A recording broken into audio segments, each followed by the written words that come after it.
Machine wants the run, and he's going to bring the 21 with him. So these two are working very well together tonight. Thomas Green lost his drafting partner there, but now it's the 91 going to reform that outside line. 21 had to back off a little bit.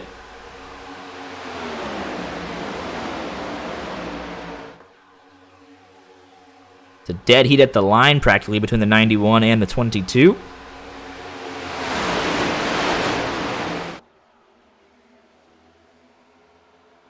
Now for 3 wides, the 91's getting split. Here comes Andrew Tenold. Are we having another Xfinity moment? Oh, are we? It looks like we are, unfortunately. You absolutely hate to see that. Well, it's nice knowing everybody. We'll just work through it the best of the way that we can. It's Brandon French. He's trying to block all lanes, and here comes Andrew Tenold to the front, looking to pick up a bonus point. It's going to be huge for his championship hopes. Jonathan Dolly giving him the shove that he needs. And that outside line is now formed up.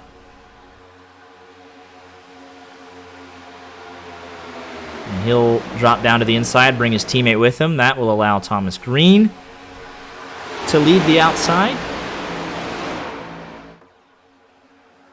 We're wrecking right behind the leaders. Thomas Green around. Caution is out. Justin Johnson in that car is... And that's another playoff contender down by the wayside.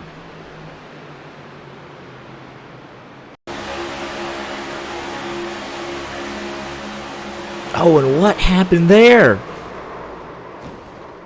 Did French blink right as all that was going on the exit of the corner? And let's take a look here with Thomas Green. The 2 machine blinks for... See, that doesn't make any sense, though.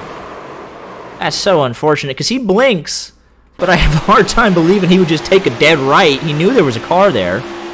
And 13 just goes around off the bumper for the 54, 21, 83, 27.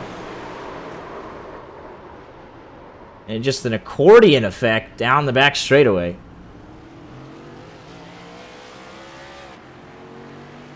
And another twist in this championship fight. Oh, did the stream just restart? I believe it did. Oh, no. We're back, though. At least it was a one and done, unlike... Yeah, it looks like it just split it right down the middle. That was dumb. But yeah, French blinks out, and that's so unlucky because it's not like he took a dead right. That's just where Netcode thought he would go. By the time he comes back, he's already in the outside wall, so we have no idea where he actually was. We know where he ends up. And these guys are worse off for it. But it gets to 13, loose and around, and back down in front of the field. And there goes the accordion effect there. And Justin Johnson, left front, killed.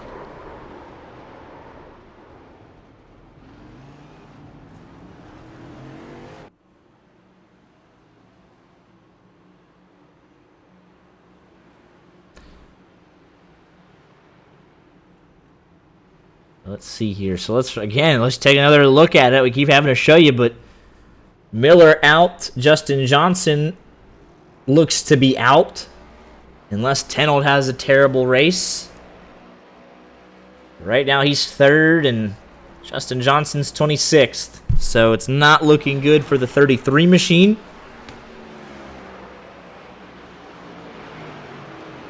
Tenold just needs to run his race and he would find himself in with a late regular season charge.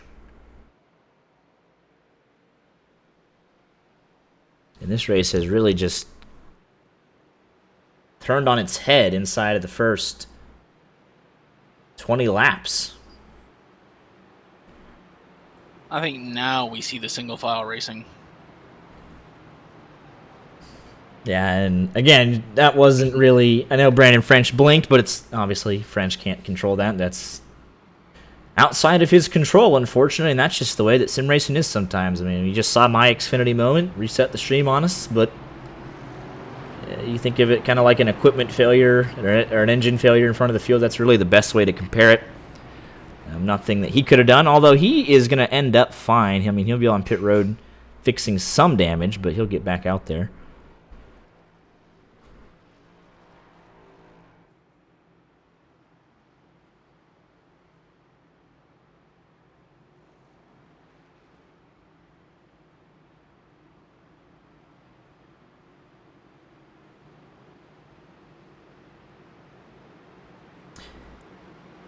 Yeah, this Talladega we would expect to see bigger wrecks. I don't know necessarily about more because we had a bunch of individual guys kind of doing their own thing at Road America. It just kind of depends, really. I guess we've had 3, 2 of them being a caution. I guess you could say 3 official wrecks. Like obviously Nick Miller's didn't bring out the caution, but looks like the 21 got some big damage from that, more than I thought. He's been on pit road for 3 minutes now, and he'll be a couple laps down. Those guys take advantage. They'll double pit for more fuel.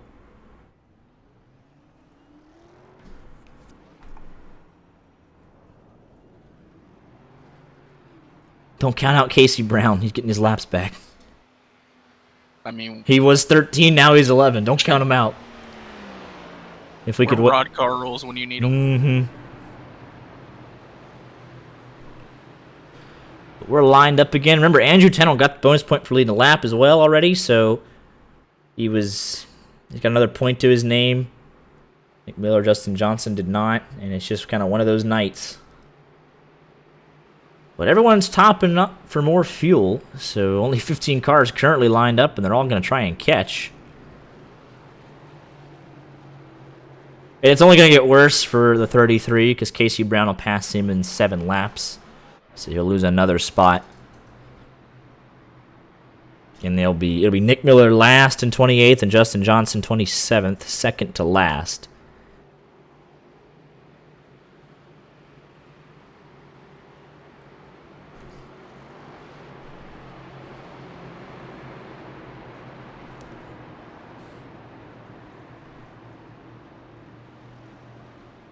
Biggest mover so far is actually Jonathan Dawley. That 74 machine, he's up 23 positions.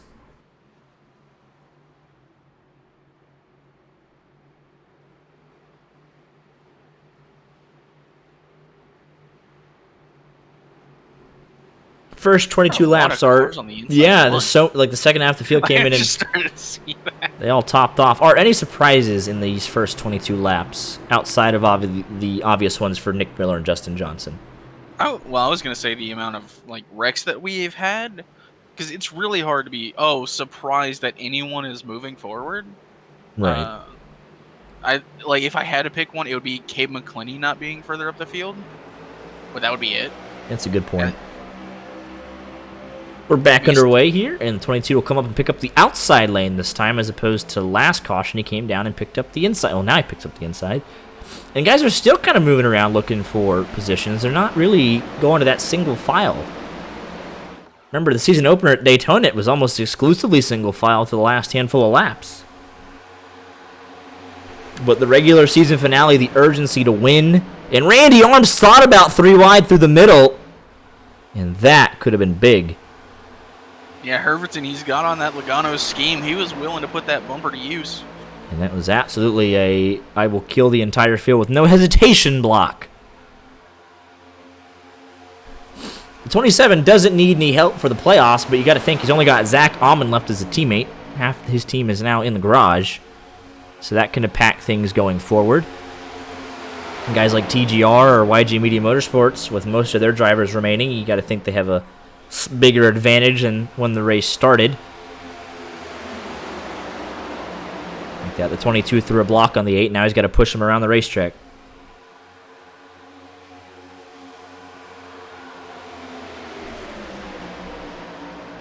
Right now, it is a TGR 1-2-3 led by Jonathan Dawley, Andrew Tennell, and Devin Galvin. How about that?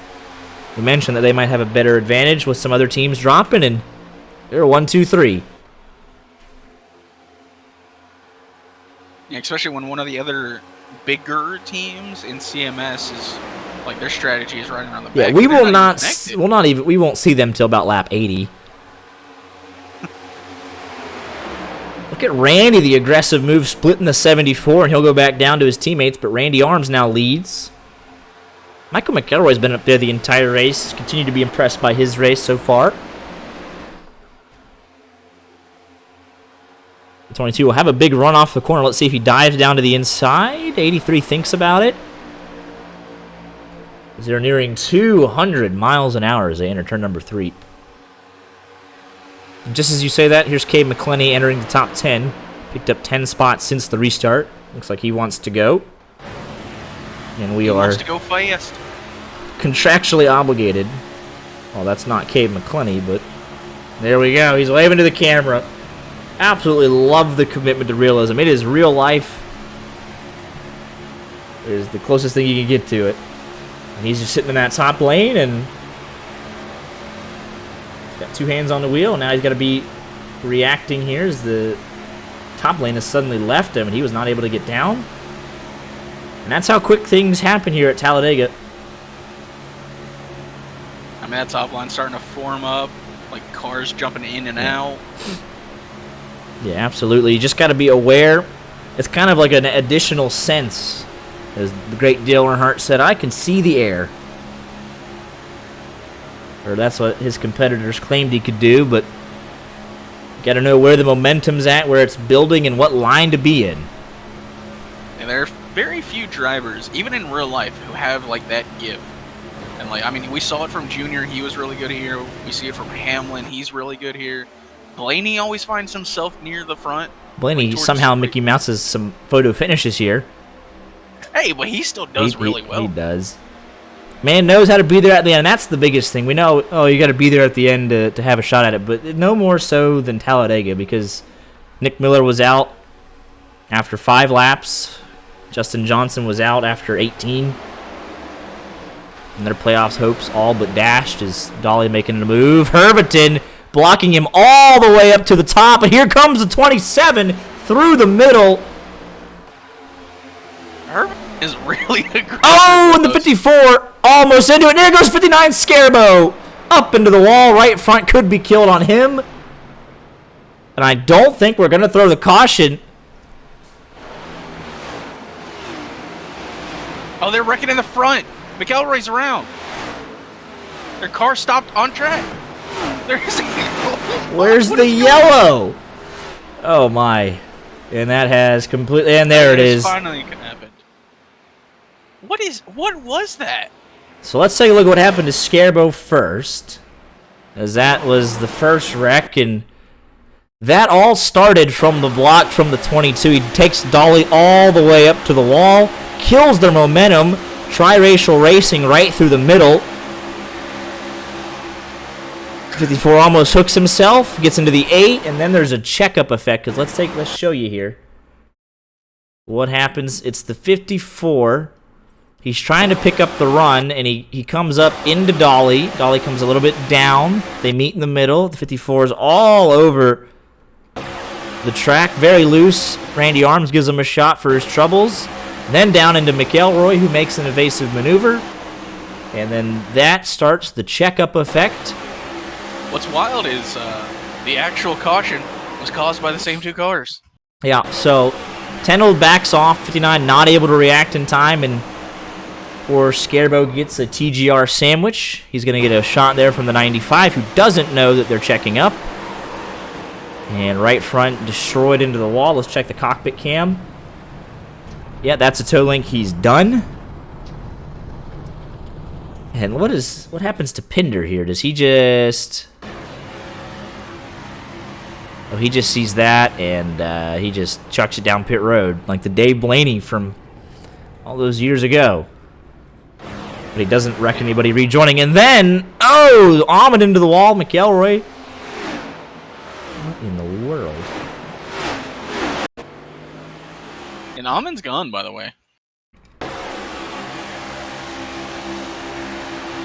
Yes, so this one, it's the exact opposite of what happened a couple hundred yards before. It's Dolly coming down, getting into Amon, but then Amon comes back up, hooks the 74 down into the 83, his right front into the wall.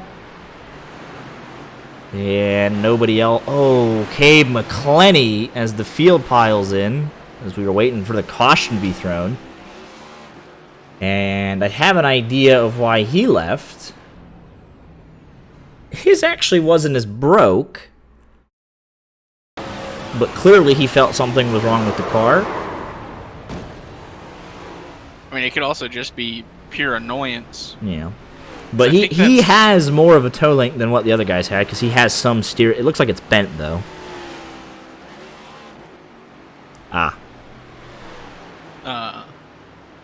He left because... I mean, that's kind of between the both of them. I understand he came up and got him, but... I mean, he came up and got Dolly, then Dolly comes down and gets him, and then here's the thing, though. It's like netcode almost. He kind of just wiggles, but let's check the hands here. The hands tell you the story 95% of the time. Yeah, it's just a wiggle. It doesn't look like that big of a hit, but at 190 miles an hour, I mean, look what it does to the hands. It's just all over the place. And that's what brings out our third caution of the evening. Good job on everybody else avoiding it. Cabe McClenny especially. Let's go and blow with him. Back this up and we'll show you. He doesn't really know where to go. Kind of drifting there. Evan Galvin having to take evasive action. That's again his teammate checking up and him having to make a move. So that was busy, and all of that, Chris Pinder leading the race. I do want to point out, I believe that's 3 of the 4 tri-racial racing cars now out. And it's all up to Sartaj Man himself to continue the top 5 streak, which he's doing currently.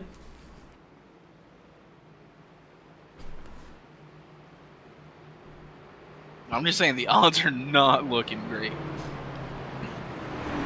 How about Pinder leading the race? This goes against what he told us earlier, but you're getting those bonus points. And now, Casey Brown has, in fact, passed Justin Johnson. His teammate, Samuel Demien, has come back on the racetrack. He's a couple laps down. So that'll stop the Casey Brown comeback, unfortunately. But with absolute chaos, the 21 could theoretically have a shot at this. Unlikely, though. But him and Casey will pick up another spot on Zach Amon. And Justin Johnson is going to come back out. So he actually will be racing Casey Brown. He does not want to call it quits. I admire that. He spent 15 minutes on pit road. And he theoretically could gain some positions the rest of the way. He could very easily catch Casey Brown if he has another issue, or Demien. But his playoff hopes are still slim. I have confirmed with the infield care center that all drivers have been checked and released from our third caution. And with that, it'll be 22 cars on the lead lap, as this race of attrition has claimed several. And the newest victim is Scarbo, who's been on pit road for over 4 minutes. You know, one day we're going to have, like, make these jokes. Everyone's released from care center, they're fine. And someone's just going to, like, sprain their wrist because the wheel got ripped. Yeah. I'm like, I'm not fine. I literally broke my pinky from the direct drive wheel. Yeah. I'm like, oh, well, dang. I'm currently at the care center getting a cast for my fingers.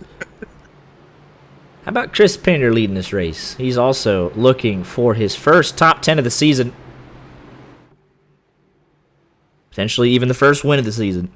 It'll be him and Randy Arms on the front row. Evan Galvin and Cabe McClenny, row number 2.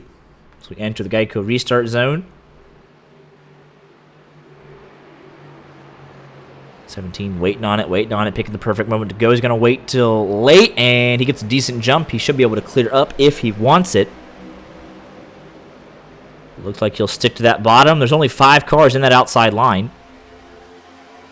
Some more further back, but most of the momentum is with the inside lane.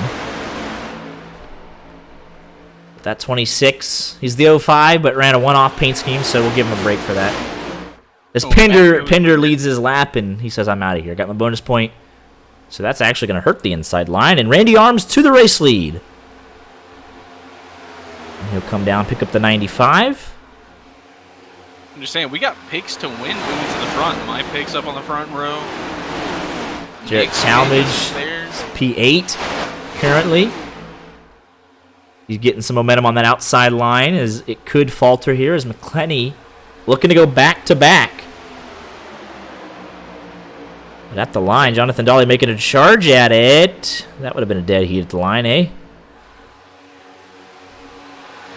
As he's got Thomas Green all over his back bumper. I'm sure the 13 would love to get clear of the 91, and they would work together. We'll see if that can happen off of turn number 2. 91 gets a great shot, though, and here comes the 22, and you can see the momentum with the middle lane, and there they go. Outside lane, non-existent.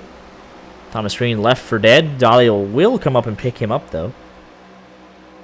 Look at that, our picks to win now working together. How about that? Mine's winning, though. All right, Cabe, you need to pull out right now. But we had mentioned under the second caution, we were surprised that he wasn't up there battling for the win. And sure enough, he's up to second now. Michael McElroy seems to be in love with that third place. It's where he's been most of the race. I wish Cabe was able to get a teammate to run his Cal. And behind Thomas Green, there's a 1-second drop-off back to Jacob Blakely in the 21 machine. That is not for position, Samuel Demien. But now we're seeing the single file. I think everyone realizes that they have to be in contention at the end to have a shot at this thing. They got to have a working car underneath them, no broken toe links, don't be down on RPMs, etc., etc. Be good in the draft. Minimize the damage as these top 10 are pulling away. Oh, there's some action. Tenold's stepping on up to that outside line. Galvin was up on that outside line. The 95 should come up and pick up his teammate here. But I mean, I wouldn't if I was these guys. You've got a second back to the group behind you. If you sit back in line, like, you make it a 10-car race. Yeah. It's 2 seconds now, even with them going side by side for a bit. So McQuiggan going to have to amp up the pushes here a little bit. Oh, Sartaj man and Tenold, they're real close. Now the teammates, TGR boys, working together up top. Just those two. And Thomas Green and Cabe McClenny pulls out. I think he got a little hot. He perfected the side draft there, though. He would have won the race if that was the final lap. He leads for the first time.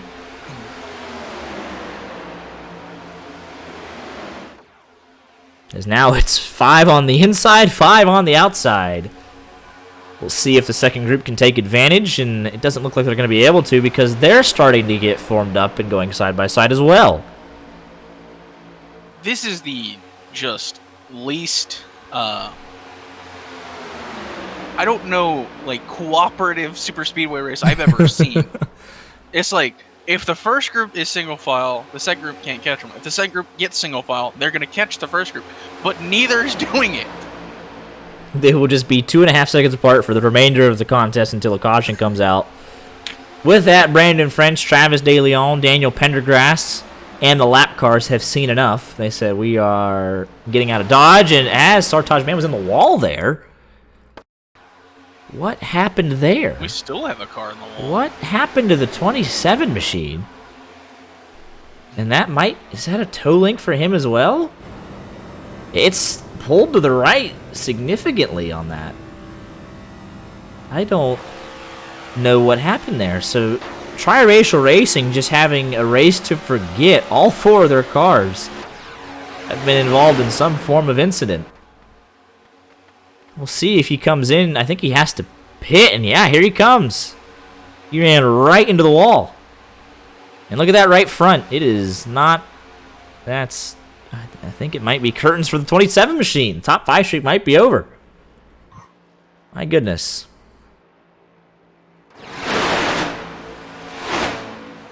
But now it's 9 cars in this lead group. Look at Tennell. Whoa, almost put himself in the wall there. But they do have it hooked up here. It is 3 teammates from TTSL, Alex Chira, Dylan Failovich, and Kyle Ritchie leading the second group's effort, and they are hooked up nice and tight. And they're running the wall. We'll see if they can catch them. But it's 9 against, what is that? 6 still, so they don't have as many numbers. So you're pretty much going to have to force the issue. They were faster than Tennell that lap. Yeah, 0.2 of a second. They are the quickest group on the track, so they're going to have to just keep doing this. They might have to make a swap every once in a while. Failovich will probably get hot. Don't know what Dolly's doing. Absolutely don't understand that move. The second group, their sole purpose is to try and catch this lead group. So you have to work together. By the way, that is Sartaj Man gone. Yeah, there it is. Ooh. That whole team, I think every single one of their toe links broke tonight. Literally all of them.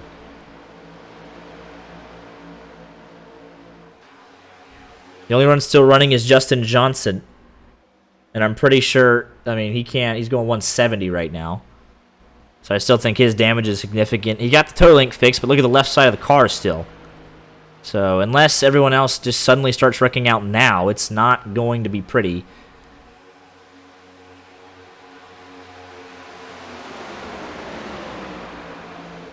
Take a look here at the delta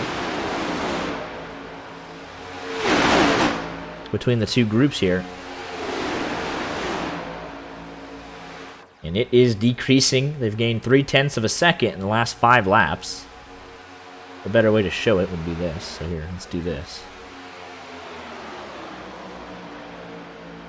It's decreasing. Let's see what it is on this lap. Once it updates, 2.1 seconds. You can see the live timing, actually. We'll just leave it up. It's 2.5, it's 2.2. So they're gaining a little bit, and then they kind of have to back off. Engine temp's a little hot. They got it down to 2 seconds at one point, and they fell back a little bit. And down the back straightaway, they get down to 2.12 seconds. They lose time through the turns because this group's running the wall. The lead group's running the inside line, shortest way around the racetrack. Second group's running up high, takes longer to get around, but if you do it right, it actually will be quicker if you manage it correctly.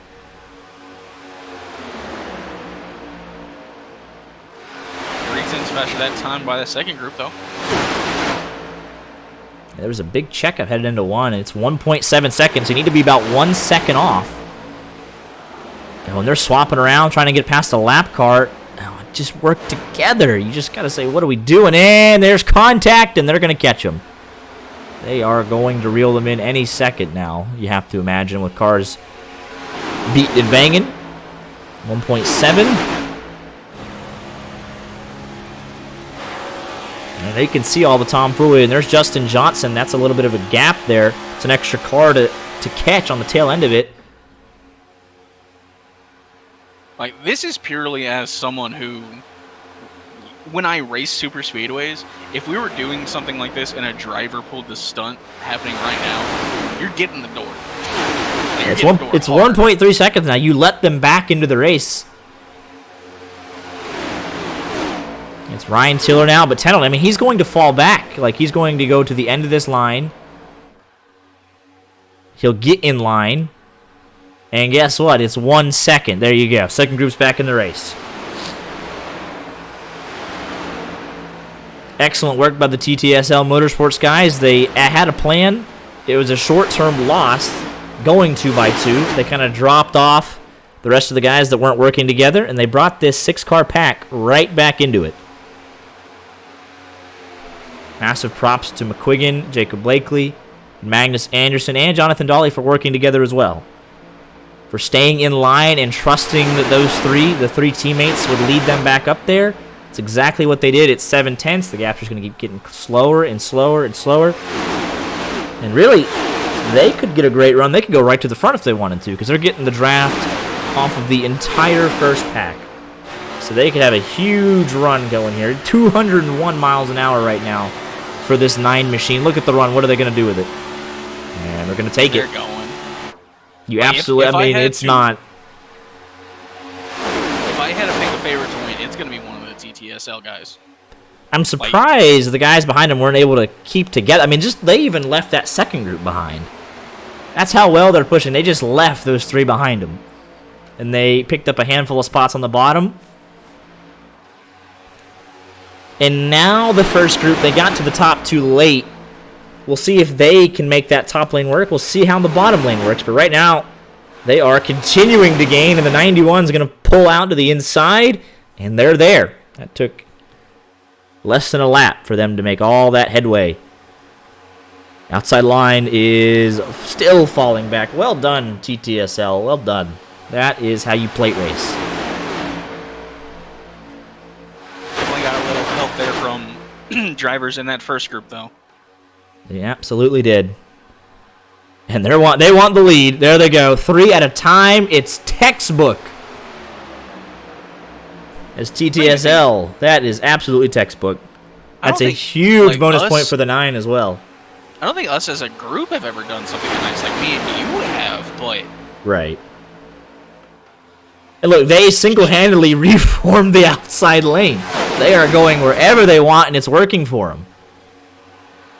They are a force to be reckoned with as we are nearing our first round of green flag pit stops.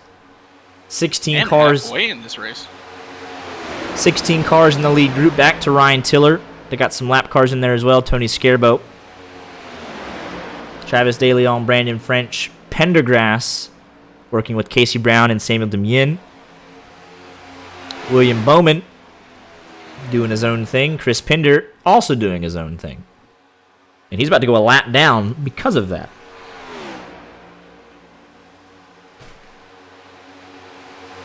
And now they're up against the wall. It's only Dylan Herberton and Michael McElroy. They're looking for a home, and I think the 29 is going to give it to him. He's definitely leaving it open for him to get in. And that should form up everybody except for Tiller and Scarebo, but I imagine they'll take the opportunity to get up. They're about to draft themselves off, like side draft themselves off. Yeah, Tennell's going to have to give them a big hit here. They're 7/10. I mean, they're going to have to hope that Dolly slows them up a little bit. I think he will, because Tennell's probably like, hey, come back. 7/10, 6/10. Yeah, Dolly's going to be that bridge. Yeah, look at him. He's dropping back. And Thomas Green, I think, is going to have to drop to the back due to blinking. I think Devin Galvin's going back to help out as well, because he hopped out of line. So I think they're just trying to make sure, because Tennell needs a good result tonight, as McQuiggan was in the wall. And Galvin was not clear on Magnus Anderson.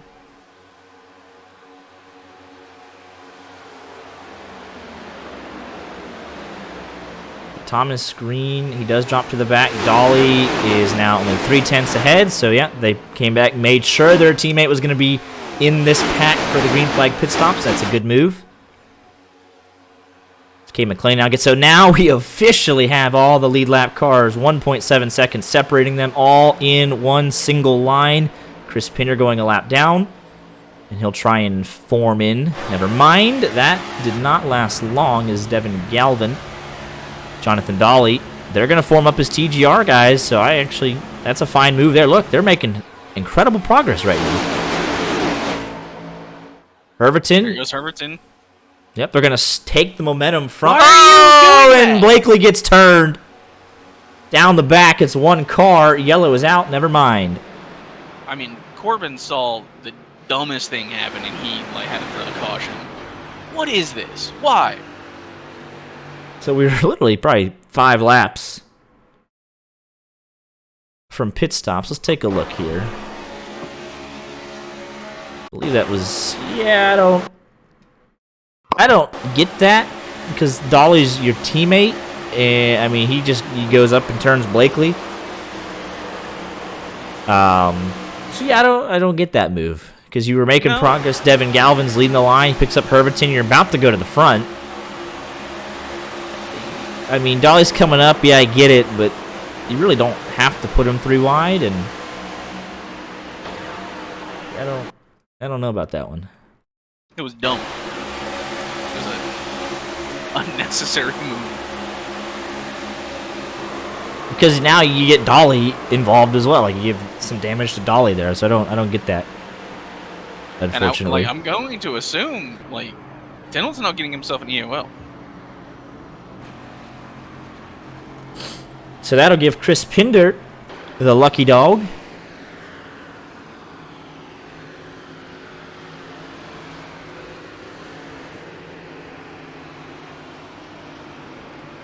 So that'll give us 21 back on the lead lap. And I don't think, let's just double check everything. Yeah, caution is out right here. Just want to make sure he doesn't get a 0x or anything.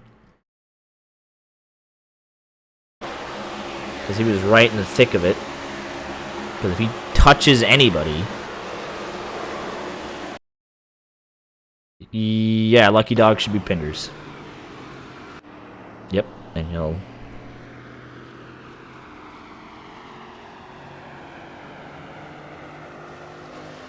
And there he goes.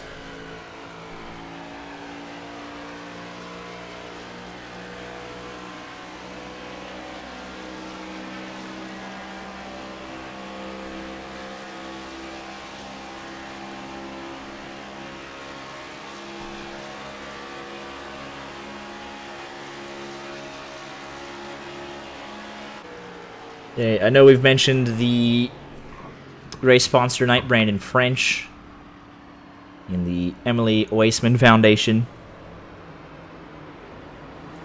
But obviously our season-long partnership with Innocent Lives Foundation and the great work that they're doing as well. We've raised over, I believe the last tally I saw was $630. So I see $640 and 1 cent. So we're continuing to raise some more money as we are 64.01% of the way there. The link is pinned. And then we'll post it again. It's in chat many times. Go take a look at the great work that they do.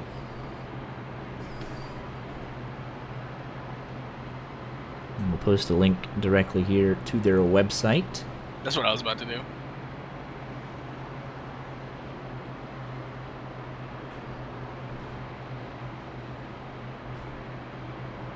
And then if you haven't already, here is the link for the Emily Waseman Foundation, as they do great things for their local community.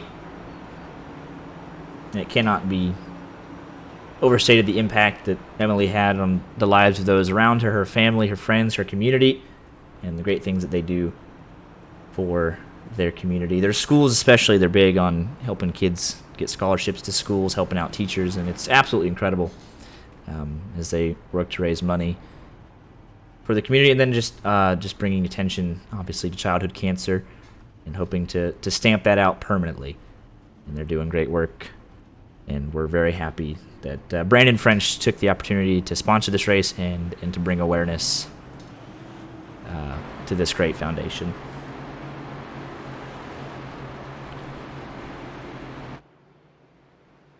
So we are coming up. We're over halfway now. It's all downhill from here. It's 21 cars in the lead lap, and that will really be all that we have. Demien's multiple laps down, Scareboat, and Casey Brown is. The last 4 cars, 25th, 26th, 27th, 28th, triracial racing, and only one of them is still running, and that's Justin Johnson, trying somehow desperately to keep his playoff hopes alive. And let me just take another look here at the points. I know Tenold was 19 down coming into it. Nick Miller is out. Justin Johnson is currently out. Tenold is 15th. Justin Johnson's 25th. I think he'd actually still be in. And then behind Tenold was Zach Amon. He's out. Magnus Anderson was even further behind that, 168. And Justin Johnson was 207. So, yeah, it was really just Tenold. It's going to be Tenold and Justin Johnson fighting for that last spot.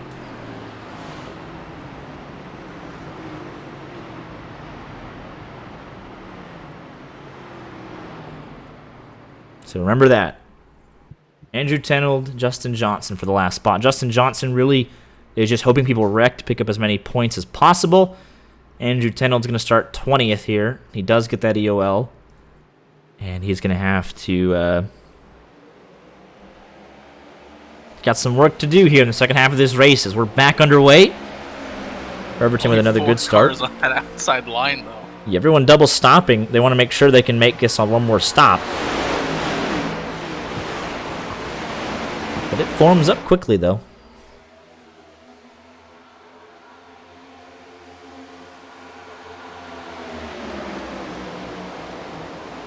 Michael McElroy has been lurking for so long inside that top 5. But the outside line, Devin Galvin, a heck of a shove to that 22 machine, has them clear.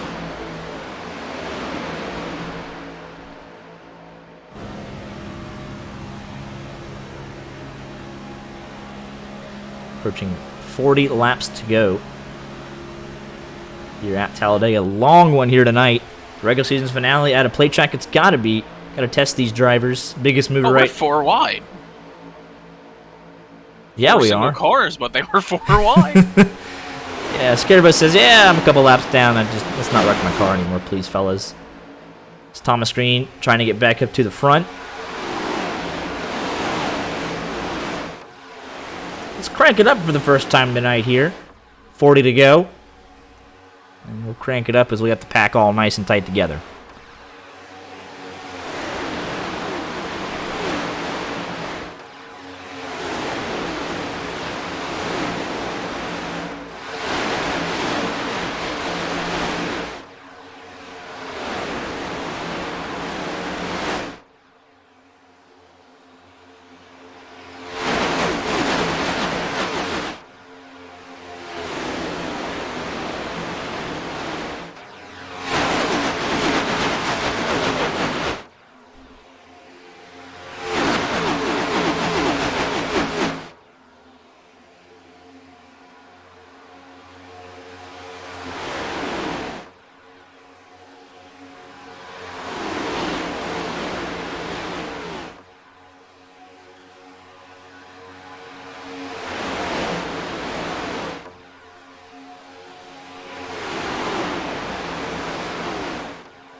I'm somewhat confused on what the incident in the back was for. And you're just kind of like imploring them to stay single file, but Pendergrass got caught out, as did William Bowman, and it's like, fellas, the whole top 18 was doing it, but 19th, 20th, 21st, 22nd, they couldn't quite figure it out. And it's like, you're doing yourselves no favors back there. I don't know what caused it. It was during the crank it up, no yellow. It's like a couple cars got knocked down below the apron. And it's like, now you're going to be fighting each other for the lucky dog as teammates, potentially, if you don't get a caution. And it's just not where you would like to be.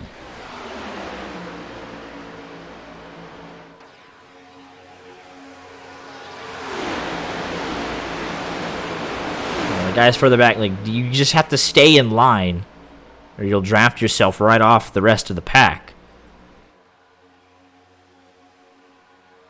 Because the only one right now is Andrew Tenold, so just get in line and just ride around to the final pit stop, and then you can go balls to the wall from there.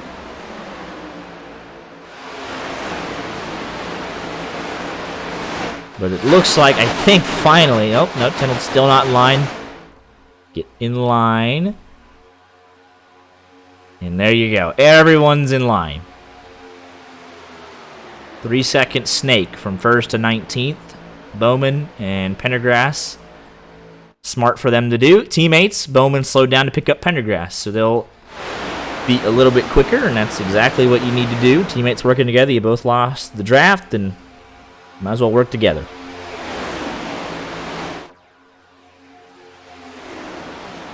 This is more what we thought we would see, but I guess the regular season finale, the intensity of it all, drivers going for the win, definitely raised the intensity level early, but I think after those incidents, everyone's like, all right, we got to just settle it back down now.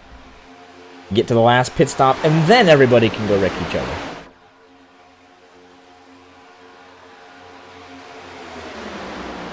But we've seen this before, too, a couple of times, Art, when guys are single file for so long, you kind of just switch off for a bit. You kind of go through the motions, and if there's a big checkup in front of you, 4 or 5 cars, you run right into the back of somebody and not even realize it.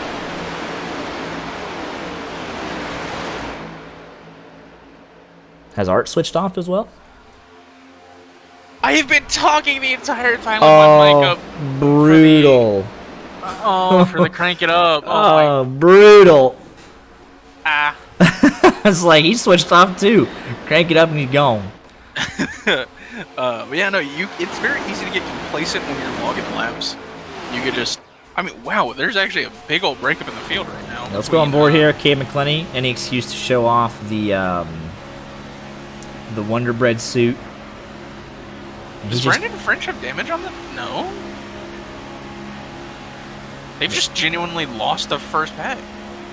Right now, I mean, like he's sitting there, he's talking, but like you can't see over the car in front of you, except in the corners. But down the back and front straightaways, I mean, it is tough when you're tucked up right behind somebody, and if somebody has like a mechanical failure, like they blink out or something, and that might be why he's taking a bit of a peek, just to cool the car down and just make sure no funny business is going on. But TTSL has work to do once again, by the way. Oh boy. Oh wait, no, they're coming back in. That's I don't know. That second group, they might just be out of draft range. They might just be in draft range. It's 1 second back to French. So we'll turn off Cade McClenny. Show for a bit. Waves as we, you know. Here's French, and they're 0.8 of a second. So he's getting a heck of a shove behind him. And TTSL, they thought they would lose the pack. So they formed up around the outside. They're doing it the correct way, though. They're not anywhere close to the right rear quarter panel of those 3 cars on the inside. So they're not side drafting each other back. But both groups have caught the lead pack, though. They're only 0.6 of a second behind. Travis De Leon on the inside realized what was happening, and he's giving a big shove to the 2. And they're right there. Honestly, that could have just been a way to, you know, help with the complacency. You drop back, you push forward, drop back, push. See, that's forward. kind of what I was just about to say. Like Travis and Brandon French and Pinder, they're like, hey, we're right at the back of the lead pack. You don't have to be pushing on each other. You know, we don't need to overheat the car or anything like that. And all of a sudden you look up, you're 0.8 behind. You're like, well, we got to push now. And I bet you that's probably what happened. They're like, hey, we're just going to leave 2 car lengths. And we're just kind of running 75% throttle, and the lead pack just starts to scoot away a little bit. Yeah. But we know TTSL can get to the front. Alex Chira has cracked the top 10.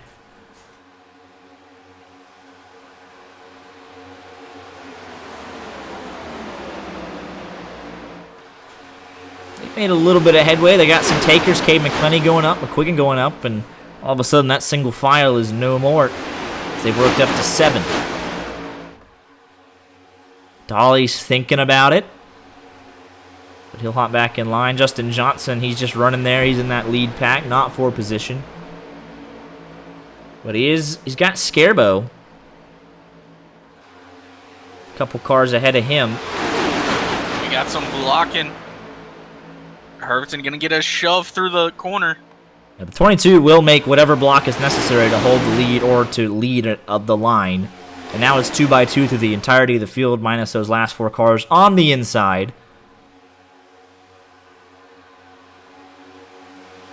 It's been under control so far from Herviton, maybe almost even overstepping a little bit. But on the last lap, I know he blocked the 9. The 9's not going to cut him a break. He'll get run right through if that block is a second late. I mean, it will be devastating. Yeah, especially with him not necessarily running for... He's not running for championship. I don't even think he has a chance to get a good position in points to keep himself locked in. He missed so many races. He's only won 3 races, one of them being a last place finish at Gateway after being involved in the lap 1 caution, and now he's going to get split. Yeah, the 9, I mean, he's right on that bubble. The pressure is mostly off of him, though. Like we mentioned, it's going to be Tenold and Justin Johnson, the bubble fight. So the 9 mostly safe, but I mean, you don't want to give anyone any chance. Just take what you can get. And the 9, if that's the last lap, I imagine he's not going to cut the 22 a break. I don't think anyone's cutting anyone a break. Yeah, but especially a bubble driver versus a part-timer, they're going to get run through like it's nobody's business. And it is a business decision, though. Like, we, jokingly, oh, it's nobody, but it's trying to make playoffs. You do this for fun and have a good time, but if you want a championship and some money out of it, you might as well go for it. I mean, yeah, we've talked about it before. Like, when it comes to like the chance to win a race, you say business decision. I'd run you over for a win. Yeah. I mean, if you want to throw a bad block, I'll drive through you. Like, I'll pull out on you. Like, I'm not going to sit behind you and let you win if I have a chance to win. Yeah. I feel like TGR would probably be the same way. Unless you have a driver on the edge of the playoffs and you really have to do it, like push that person to get them in. And that's what I think TTSL has done well, too. It's both times it's been the 9 leading their group because he needs the points. And they let him lead a lap, so they've done everything right for him. Because, again, we'll go back to it for reference. He was 1 point to the good. I mean, it was looking very, very close. Like, literally, you got him, Justin Johnson, Miller, McQuiggan. There's 4 drivers. You need every possible point. Now, in hindsight, we know Justin Johnson is running 27th. Nick Miller is out. So, McQuiggan moves up. And it's really Justin Johnson and Tenold fighting for that last spot.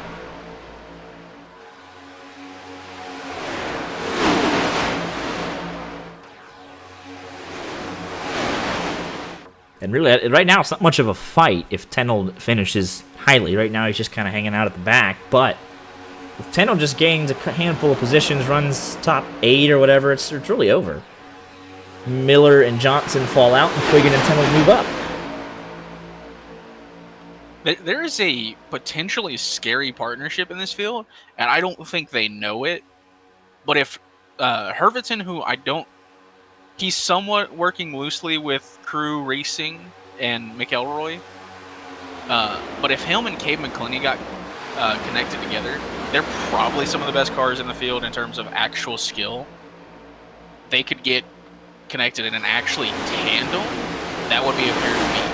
I'm only putting it out there because I'm pretty sure Cabe is watching the stream. And seeing that duo work together would be funny. They would do pretty well, I imagine. Herviton was quick last season. Part-time schedule, though, for both this and last season, unfortunately. But he's got speed pretty much everywhere he goes. It's 19 cars in the lead group. And Tenold's still sweating this, though. I mean, we're getting down here to the business end of this race. He's 17th right now. Justin Johnson's 25th. That's not 19 points worth of difference. Tenold lost the bonus points for the 0X as well. He did lead a lap. But right now, he's not in. He's going to need some more positions. Just let me double check everything. Do the mental math real quick. And double check the points.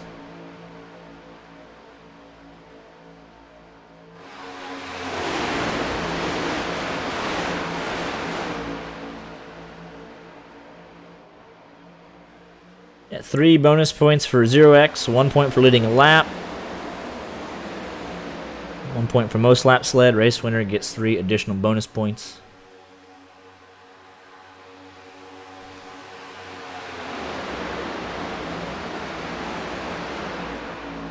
I like the kudos to the driver for keeping the wonder shit on the whole race.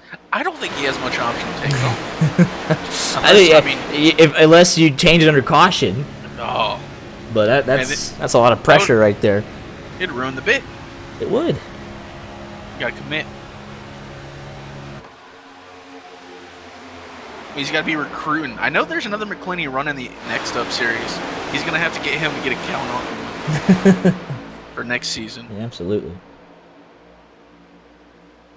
But it's, yeah, I did have my math right. It is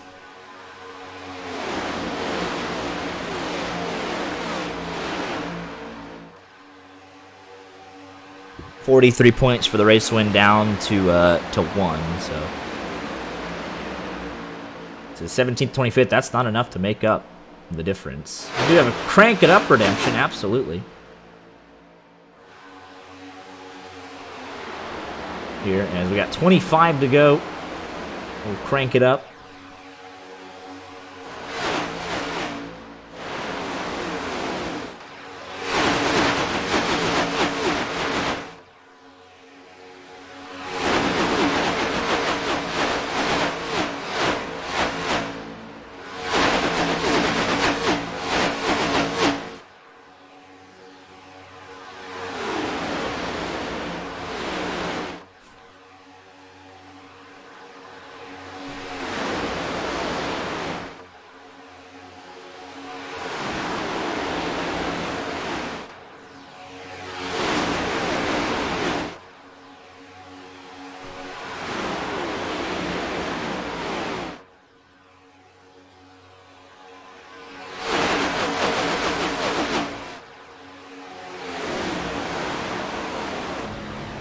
Go on board here, Devin Galvin. He was also kind enough to provide his driver camera. And look at the determination, the focus on his face. And it's no easy feat to lead this train of 18 other cars behind you. You got to kind of be on your toes for green flag pit stops. You got to bear that responsibility of leading everybody in, and he's got his game face on right now. Oh, apparently we got Galvin in. And is he yeah, gonna be pitting this time? And here he comes, like we just mentioned. How about that for timing? And does the whole field go on with him? I mean, you got to be talking to your teammates. You gotta get extra. And Herbertson's coming in with him and Tenold, but that was unexpected. I mean, you need to get Dolly in there too. That is, you can't be having that. I mean, they got 5 cars. They could make it work. They got the TTSL boys. But they got to all be on the same pit stop sequence. 9 seconds, fill it up with fuel. But yeah, you can't be having your teammates leaving you out like that. And they're all they're going to form up, I feel like. Yeah, but it's a big gap, honestly. We got more coming in next time, and it's going to be right on the edge of the fuel window as well. So they are going to have to be booking it as McElroy, Casey Brown, Justin Johnson, Demien, Dolly coming in. So here comes the second group. Even Alex Chira, like, he didn't come in with his teammates. So that's what I'm wondering. Kyle Ritchie came in, and Dylan Failvich came in, but the 9 did not. So I'm wondering if that was mainly guys that they stayed on an extra lap to ensure they make it. That is. But that's interesting that we broke up the teammates like that.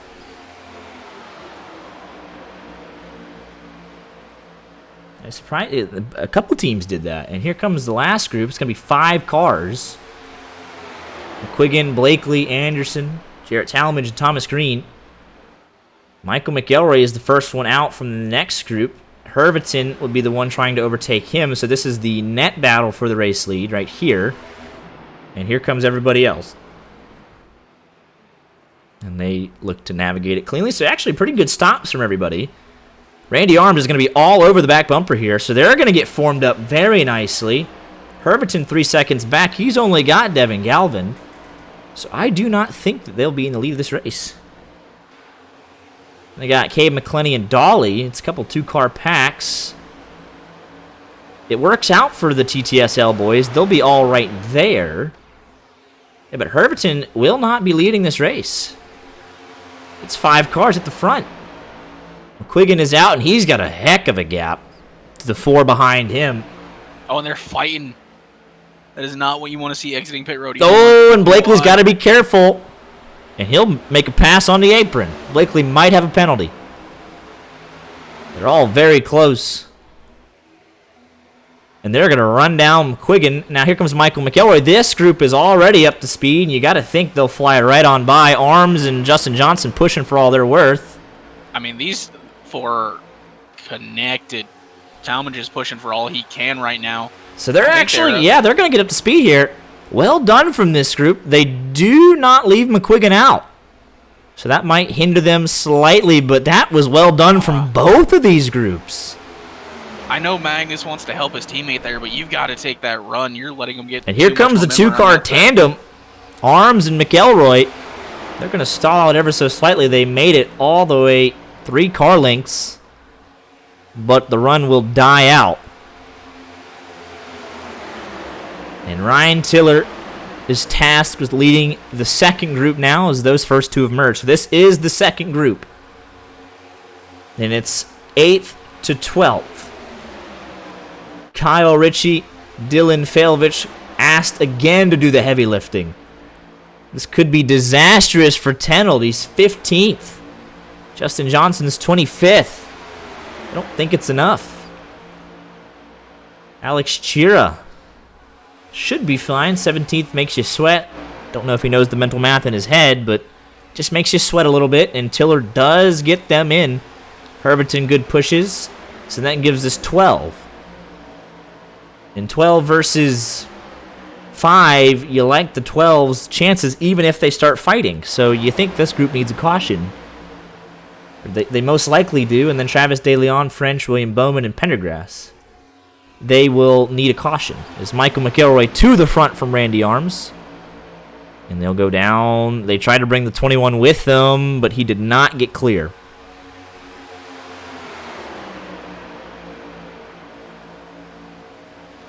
What are we doing, YJ Media? And that's our boys. They just split their teammate.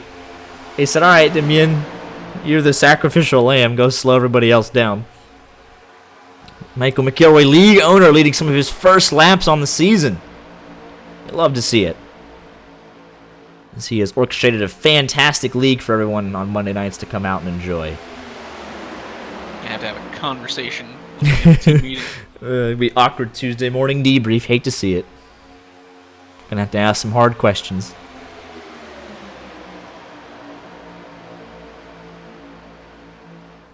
But 17 laps to go. We were told by Randy pre-race that his worst case scenario was 18, best case was 22. They pitted with 22, coming to 21 to go.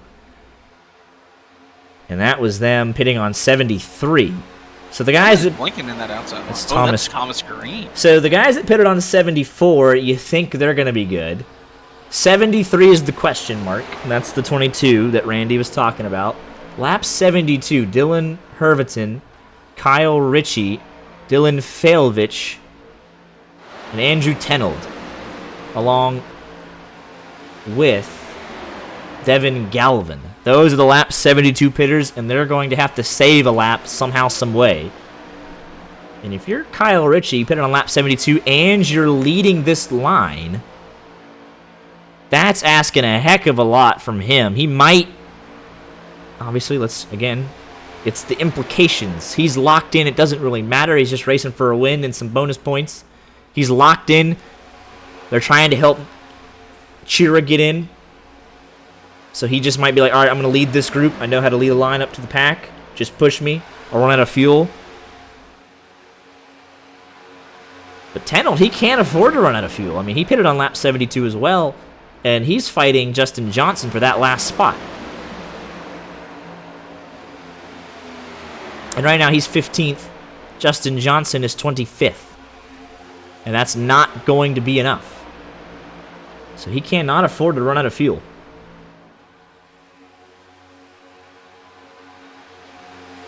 And interesting, I know I said I like my chances, and it's not even 12, it's 13, because they have Casey Brown. So it's a lap car in the lead group. And it's 14 with Damien, so they got 14 versus 5.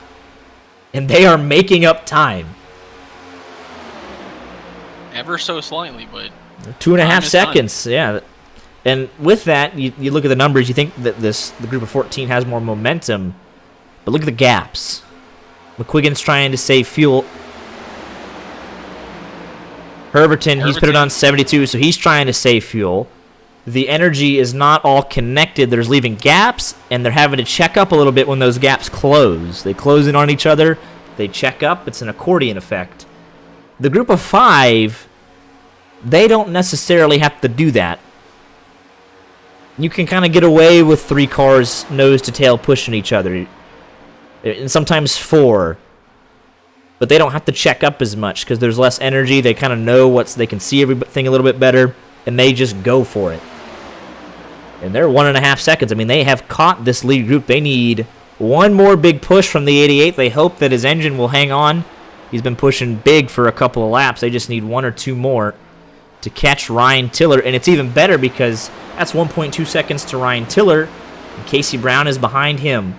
So it's 1.1 to Tiller. It's 1 second to Casey Brown. They're in the draft. Again, the TTSL guys working so well together.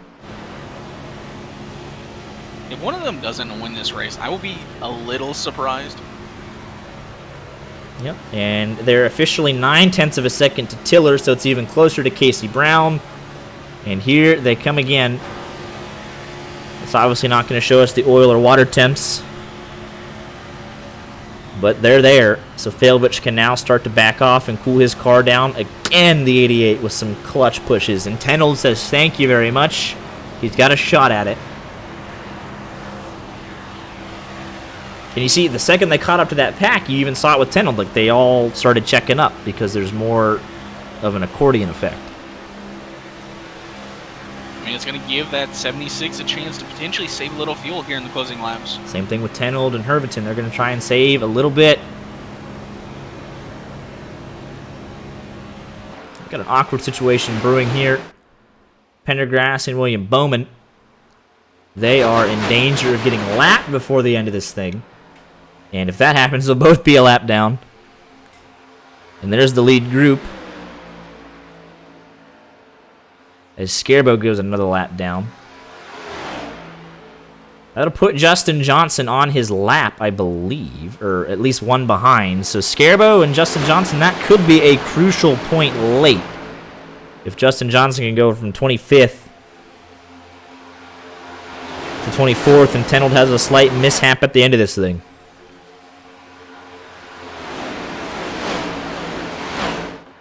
But they're officially on the same lap now as Scarbo goes behind.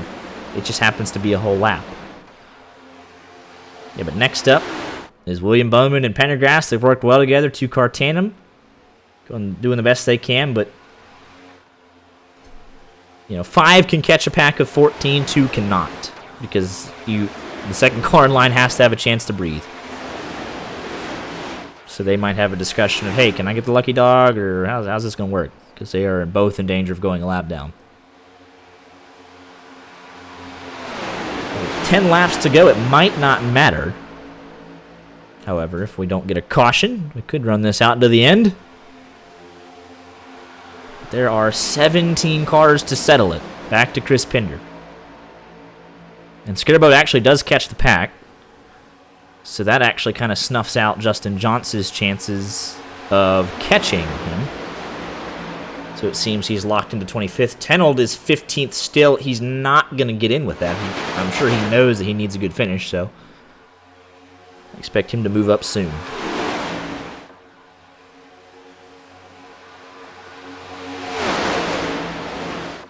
But here is this outside lane from McQuiggan and Magnus Anderson, Yenner Autosport, to the front in the closing stages.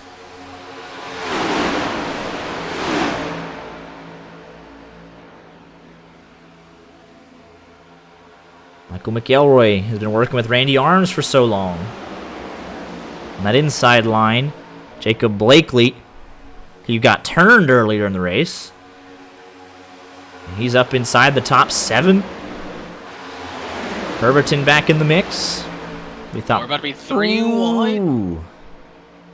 That's going to check up that outside line. Dolly left hanging out to dry. Currently no help coming, and he'll drop back.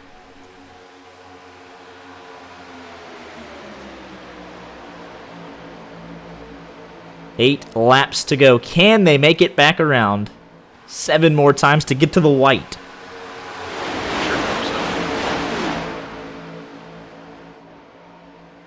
Magnus Anderson trying to get that outside line reformed. He's got Jacob Blakely now behind him.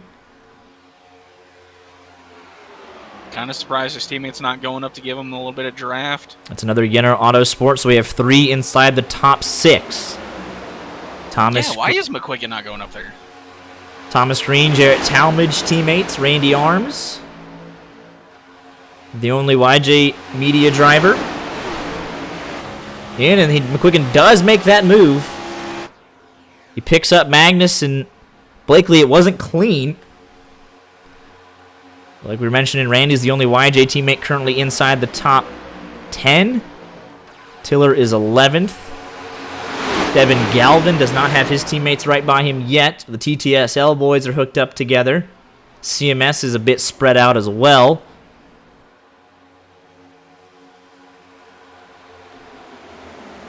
So you're kind of thinking, hey, the only people we're going to work with now is our teammates. Hopefully they're up there with you. Because right now, Devin Galvin, he's going to have to block both lines. No one's going with him.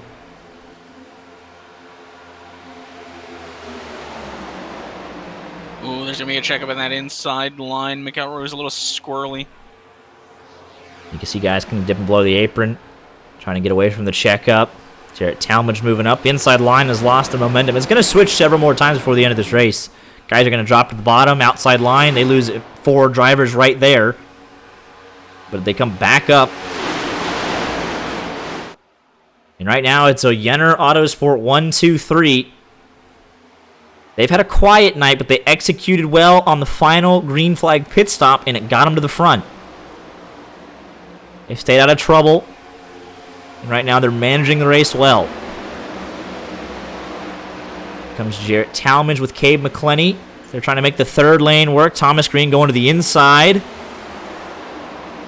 He's going to give a nice nudge to Blakely, and Yenner moves down. 1, 2, 3. Covers the spot. Thomas Green going to get turned into Cabe McClenny. They do not make it back to the white. Yellow was out. Devin Galvin gets turned after the fact, and he's going for a wild ride. Why his teammate, by the way? Oh, no. Let's take a look here. Oh, and it's a little bit of net code, but Devin Galvin is turned by Dolly rejoining the racetrack. It's awkward TG. Oh, the entire thing started because of them, by the way. So let's back this up as Thomas Green goes around. Devin Galvin, he's had a great race. He tries to split it 3 wide. Oh, but he gets hit from Dolly. X to the corner. And it was not centered. He catches him in the left rear. And he sends Thomas Green around. Cabe McClenny, nothing he can do. And and how about that, though? William Bowman and Pendergrass, that's a lifesaver for them. They were 1 or 2 laps away from getting lapped. And that's big damage for Thomas Green here. 26 gets speared right in the middle of the door. And everyone else is avoiding it. How's Mr. Wonderbread feeling about that now? Get him potentially one last shot on the camera with it. Yeah, I mean, let's see here. He will go back.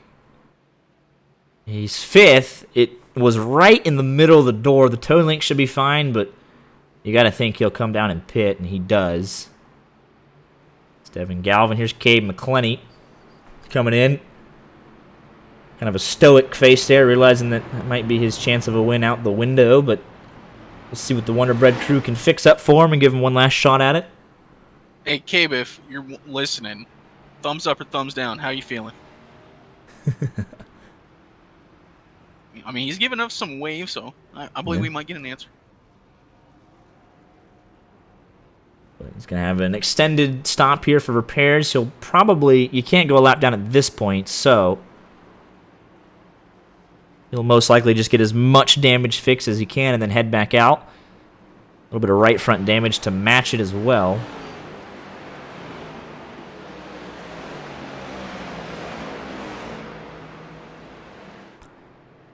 Man, that suit really is oversized. Thomas Green will be on pit road all the same, trying to fix his damage.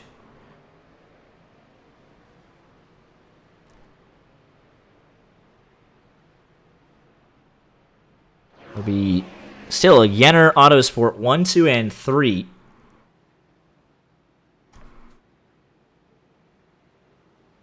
With,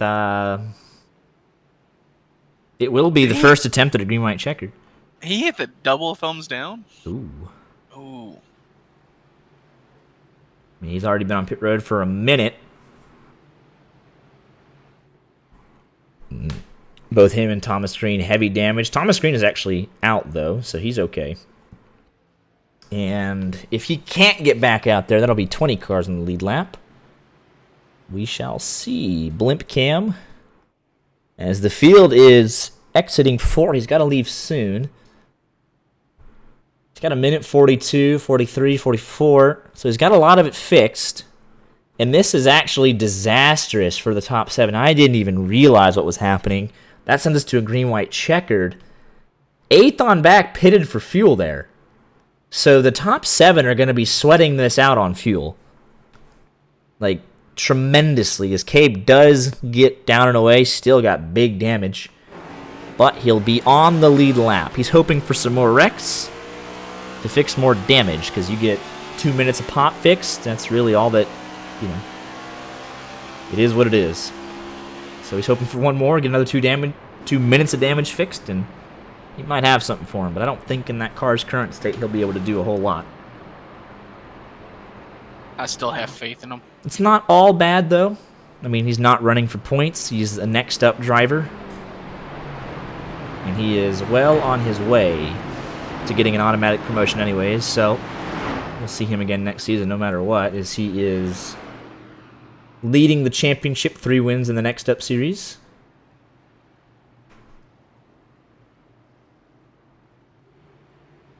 Most top 5s, most top 10s. Doing a great job.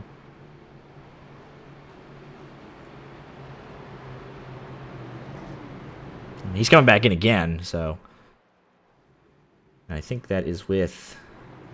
Yeah, that's with the 1 to go signal, too, so that's how bad it is.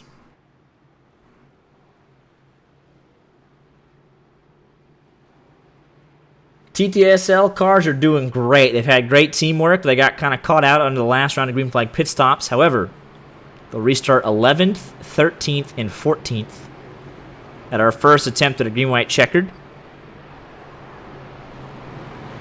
And they've worked well together, so I expect them to make some moves here. A Heath Bar Blizzard is what he was referring to. If we finish under green on the first attempt. Let's not count out guys looking for their first win. McQuiggan, Magnus Anderson, Jacob Blakely, Talmadge, Dolly, Pinder, Galvin, Herviton, McElroy, Till. The whole top 10 hasn't won this season. I mean, because triracial, they've been the most winning team. They're all, they're 4... It's the natural green-white checkered, so yeah, never mind. We got 4 attempts at this, essentially. So the whole top 10 hasn't won a race this season. Almost guaranteed for a new winner. Natural green-white checkered attempt. After that, 3, if they don't make it back around. Yenner Autosport 1, 2, and 3 as we enter the Geico restart zone. We're back underway. Got to think they'll let Magnus in.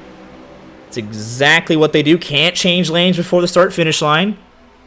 He was close. He thought about it. He went back up. That's all good in my book. And they're going to be hooked up 1, 2, 3. It's going to be hard to beat. Outside line doesn't have a whole lot of help just yet, but that's all going to change as they get up to speed. I was definitely seeing things in the back of the pack. There was the 5 machine was inside of Justin L. Johnson. Here comes Jarrett Talmadge from Chris Pinder. And they are challenging. They got a great run. Oh, and Blakely's going to get turned off the bumper of Dolly. He's going to save it. That allows Talmadge to get cleared through the lead. Do they make it back off of 4? Talmadge is going to have to block all the lanes. Here comes Randy Arms. Head of steam, nowhere to take. We've got a car on the wall. And coming to the white. It looks like they'll make it. Race is official. It's Jarrett Talmadge from Chris Pinder. Ryan Tiller needs some help. We're wrecking in the back. Couple of CMS cars. Jonathan Dolly around. We're still wrecking. and it looks to be 12 cars maybe in the lead pack. When do you make your 11. move? Ryan Tiller trying to get the inside line formed up. Kyle Ritchie's backing it up. He's getting a run with Failvich and Alex Chira. The TTSL cars have worked well together, but Ryan Tiller to their inside is going to cut off their momentum. They can't make a move to the inside. Yes, they can. All three at once. They've timed it perfectly. Talmadge and Pinder are separated, wrecking. There goes Ryan. Here comes the 76 of Kyle Ritchie. It's going to be a 1-2-3 for TTSL Motorsports. A perfect race. My goodness. New winner. Toyotas sweep the top three. Andrew Tenold is 14th after all of that. I still don't think he makes it in.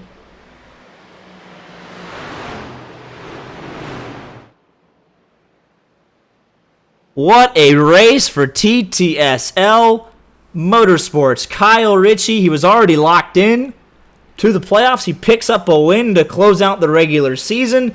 They're coming down the backstretch in formation. Dominating performance tonight. Absolute chaos and mayhem on the white. And those three got lined up, and they made their move. They're coming around in formation. They have earned it. It's absolutely a dominating performance. Let's take a look at what the heck happened when we took the white. I believe it was Tony Scarbo around initially. Is there 4 wide? And that actually is...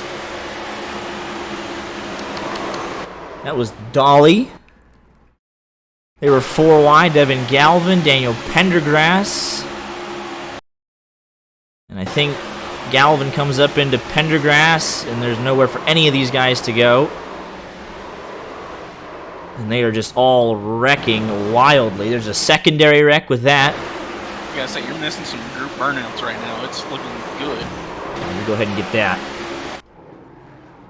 Do a blimp chopper view, and that is how you burn it down. You saw the end of it, but the sentiment is there. Those three worked together all race. They dominated. Let's back it up. We'll see the group burnouts. We'll see when they started it. And they come around in formation, like Ford versus Ferrari or Mercedes when they always dominated. I mean that's hard. That went incredibly hard. I mean, that's putting your stamp on the race. I mean, my goodness. I mean, I said it whenever they were doing, what they did, bringing the packs together. If TTSL didn't win the race, I would actually be shocked. And 1, 2, 3. And so here's the secondary wreck, as I believe that is Pendergrass. I mean, he's out of control, right? He gets reared, and he's coming back up. And so McElroy up into Scarbo, down the track, and then there's everybody else. So let's take a look here. This is going to set us up. I thought that McQuiggan and Tiller were going to block off the run here. You see Kyle Ritchie backing up. They're all three getting organized. That causes a checkup. Here comes Randy. And I thought that the 9 wouldn't be able to go, but they fade just ever so slightly.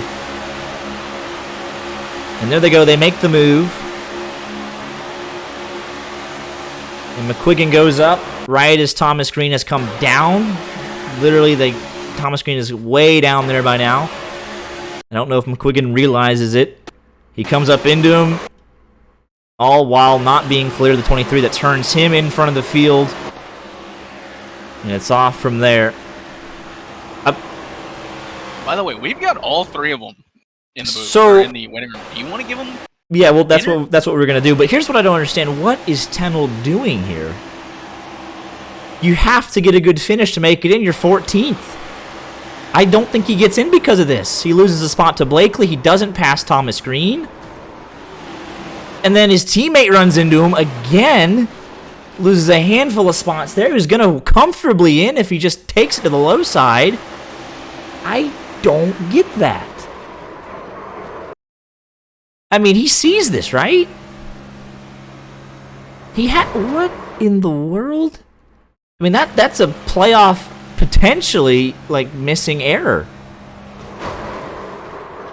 Oh my goodness. But here's the move anyways from the TTSL boys. Once they come down, the 17 and the 91 become separated. There's no momentum on the top side. Nothing they could have done. They wreck in the back.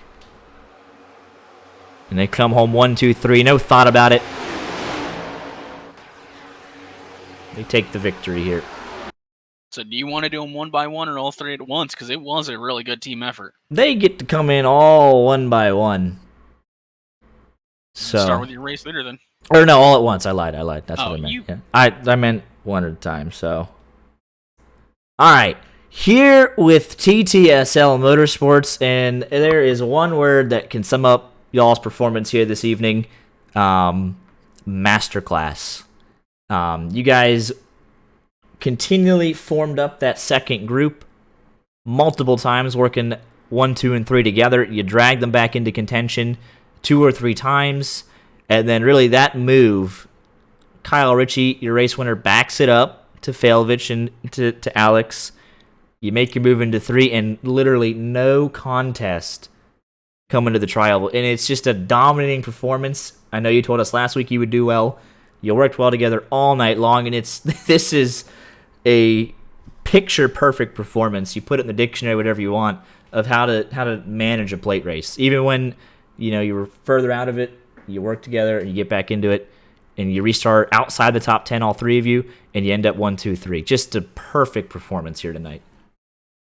Yeah, I don't know how we lined up like that at the end, but we managed to get lined up quickly. We channeled our inner Dale Earnhardt Jr. this race and trained the top. And if it wasn't for Dylan, I don't think any of us would have been here. I don't think so, man. Definitely not. Yeah, well, Alex is here too. Yeah. I like to say that if we're talking about dictionary, we might need add a new word. I don't know. We were talking about it during the race after we realized that it was actually working. We're like, damn, this is like we're putting the Dale Jr. and TTSL Motorsports Racing Incorporated presented by Dale Jr. Like we put the Dale Jr. The only difference is one of us didn't catch fire while leading, but other than that, we put the Dale Jr. into this. Right. I mean, I couldn't believe it. I mean, Kyle 19 spots, Dylan 17 spots, Alex 21 spots gained from the start. I mean, that is like nobody else even comes close. I mean, you didn't lead every lap, right? But you didn't have to. You worked well together. You kind of just picked your moments. I mean, you're just like, we don't have to be at the front. We're just going to kind of do our own thing. We'll get to the front when we want to. You brought the packs together multiple times, and then when you brought it together, you go to the front. You get caught up in some shenanigans late, and then you need a couple hundred yards to just completely change the complexion of this race. And, backing it up is an old move. No one else could compete with it, though. I mean, it was really like you controlled the race when you needed to. Yeah, so funny story about that. Going into this race, we had the approach of, listen, Kyle's definitely locked in. I felt like I was virtually locked in. Alex needed to fight for it. So our approach, believe it or not, was just chill out till about 10 to go. And that didn't end up happening. We chilled out to about 50 to go. But honestly, I feel like if you just feel the vibe of the field, that's what all we did was like, there was times where we were stuck. We're like, we don't want to lose a draft. If we could get the 3 of us together, we should be able to catch up, and it just somehow worked. Yeah, I think it was that third and final time that you caught the pack before that last caution. It was 5 of you. It was you 3, and then there was 2 others. You caught a pack of 14 in like 4 laps, and it was like from a 4-second gap. Yeah, there was 14 cars in the lead group. There was 5 of you, with you 3 leading. It took 4 laps once you started to got the momentum to catch them, and it was we tried to like I said, we tried to chill out, but at that point we were just trying to save enough fuel, make sure we had enough, and this entire race, to sum it up, I'm surprised I'm actually gonna be able to censor myself, but this was the F it we ball mentality. Right. Where we were just chilling, and then an opportunity came up where we had to not be chilling. And we just said, F it, we ball, and yeah. Yeah, absolutely. And like you said, I know they kind of shouted you out, Dylan, specifically, but you were kind of the meat and the sandwich, kind of bridging them together. You were pushing whoever was leading. It was Alex sometimes, it was Kyle at other times. And you were giving some fantastic pushes, managing the engine temperatures, doing what you needed to do to get back up there time after time. And it was absolutely a great team effort. It was fun. Man, I don't know it was fun. I mean, there was at one point where I did have like a question mark in my head because I was at 291 on that last run, trying to catch up to the when you talk about the 5 versus 14. I was kind of overheating every lap. Right.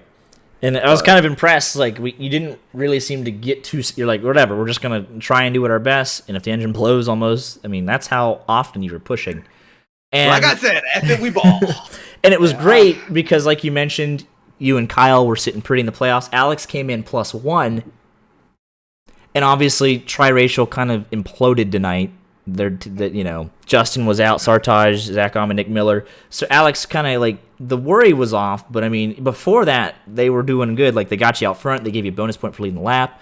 It was a great team race, and obviously it's a different story of triracials here, but I mean they did what they needed to do. Obviously Kyle's locked in. Dylan, you were probably start the race, you get locked in, but you guys were bringing Alex right up there with you, and he'll be fighting for a championship as well. All three of you guys locked in because of tonight. Yes. Yeah, man. I mean, I don't know if I would have done it without Dylan. I think we kind of realized halfway into this race that we kind of had me locked in. We were tracking everybody, trying to see who's farther back, who's out already. But man, Dylan, I put all my trust in him. I'm glad I did.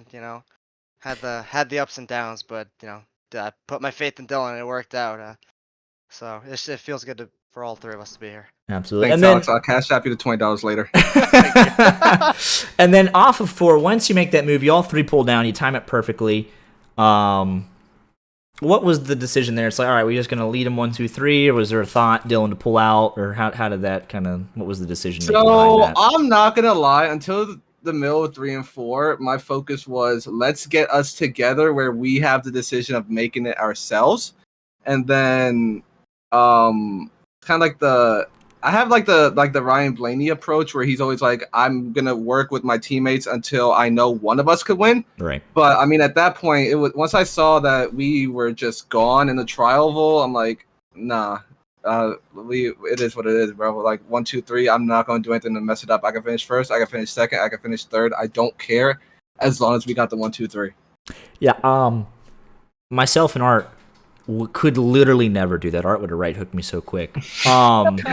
But either way, the best track record, but Any other order, Dylan would have been wrecked. I literally accidentally dumped one of my friends in an A Open last night, but we're not going to talk about that. Just that we didn't see it. Wasn't broadcasted. But like I said, that's a great team mentality. You're like, hey, we got the 1, 2, 3. We'll just bring it home. And that's exactly what we did. I mean, either one of you, like you said, will be a first-time winner and kind of lost in all this. Congratulations, Kyle Ritchie. You are the one to cross the line first tonight. You do get the win. First win of the season, finally. You've been in contention all season long, and you finally break through. If anyone knows me, they know that I hate plate racing, and never would have thought that my first win would be here of all places. So I'll tell take you. Again, though, for someone that you say I hate it, that was like a veteran move. You backed them up, you worked with your teammates, you get the runoff pinder, and it was so well managed. And then you come across the cooldown lap in formation, 3 wide. That was incredibly hard. That went very hard, like an album cover type situation.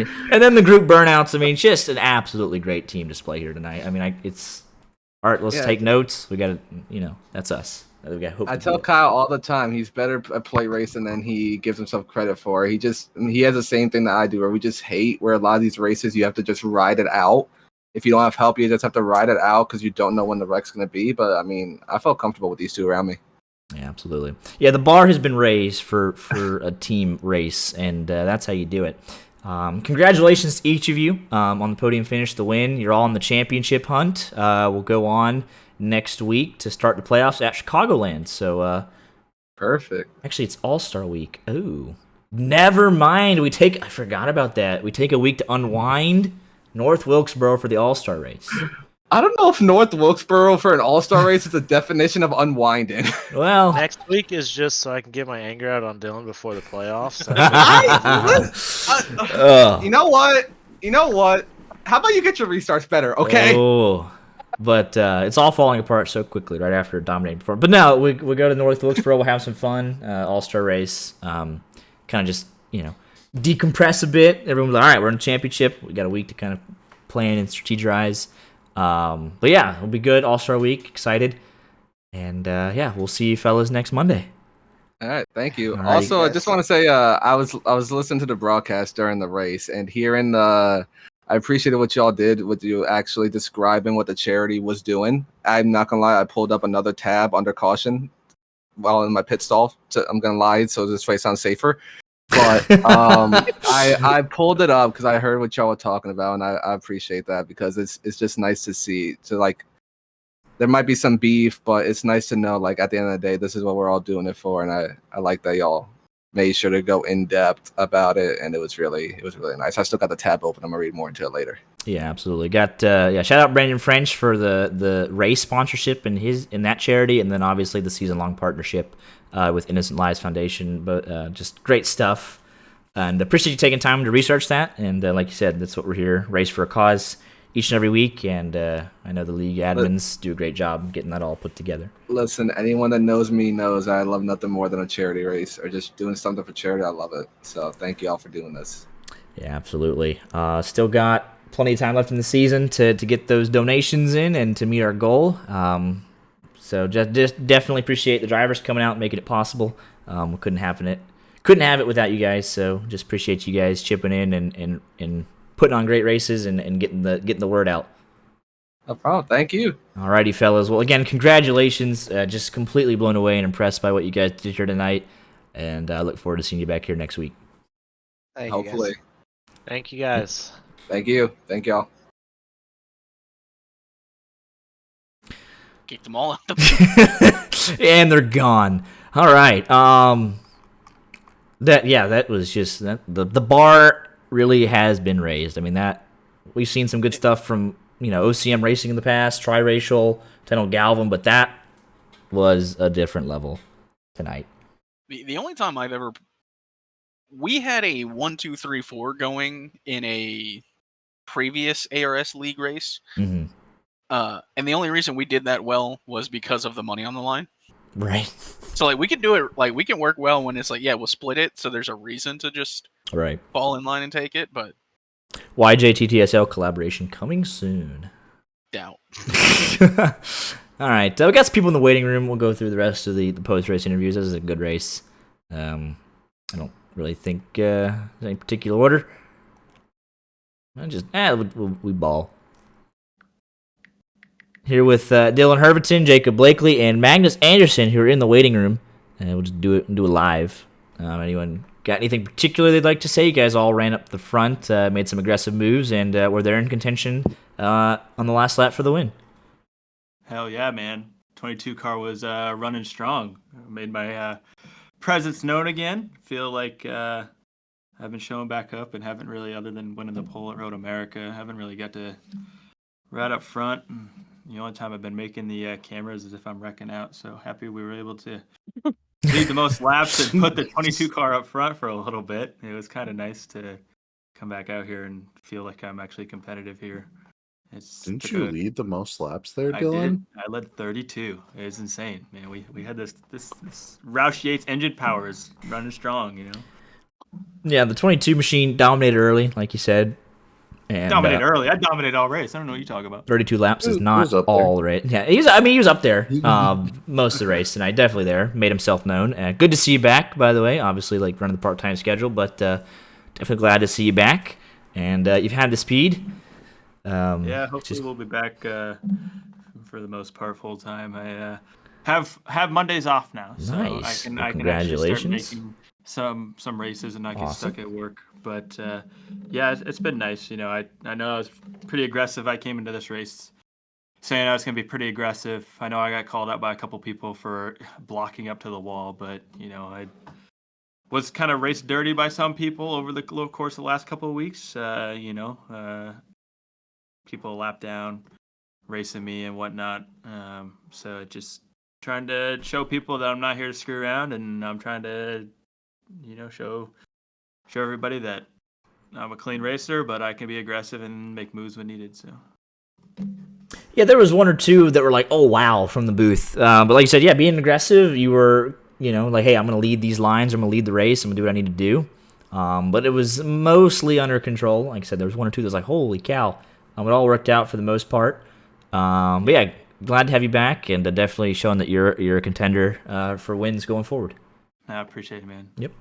It was fun watching all of it, but Yeah.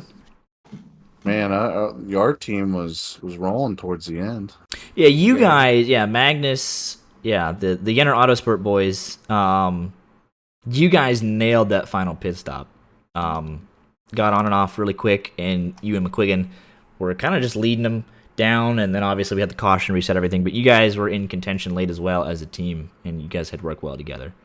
Yeah, we definitely didn't want that caution. I don't know what it is, but it like on the restarts, that second lap, there's just so much momentum build up that you can't really like block it. Like I was debating telling McQuiggan like, hey, let's go up to the top, block the top line.